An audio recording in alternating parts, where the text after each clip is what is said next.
আসাম সরকার নয়াদিল্লির আসাম ভবনের আবাসিক কমিশনার রাজ্যের বাইরে অধ্যয়নরত আসামের শিক্ষার্থীদের জন্য গুরুত্বপূর্ণ বিজ্ঞপ্তি জারি করেছেন। শনিবার এক বিবৃতিতে আবাসিক কমিশনার জানান যে বহির্রাজ্যে উচ্চশিক্ষার ক্ষেত্রে আসাম সরকার ভারতের বিভিন্ন স্থানে অধ্যয়নরত আসামের সকল শিক্ষার্থীদের জানানো যাচ্ছে যে কোনো সাহায্য বা সহায়তার জন্য তারা নয়াদিল্লির আসাম ভবনের নিম্নলিখিত টেলিফোন নাম্বারগুলিতে যোগাযোগ করতে পারেন। যোগাযোগের ঠিকানা রণদীপ কুমার দাম, ACS যুগ্ম সচিব, GAD OSD আসাম ভবন, নয়াদিল্লি 9874355305। বিনোদ কলিতা, হাউস ম্যানেজার, আসাম ভবন, নয়াদিল্লি 8920570507।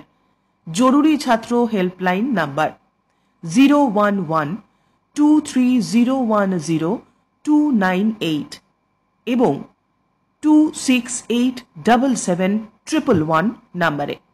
উপরে উল্লিখিত নাম্বারগুলি যে কোনো ধরনের সহায়তার জন্য 24x7 উপলব্ধ থাকবে বলে জানিয়েছেন নয়াদিল্লির চাণক্যপুরীর বরদলৈ মার্গ আসাম ভবনের আবাসিক commissioner. Bureau report, CNN 24 news, Silchar.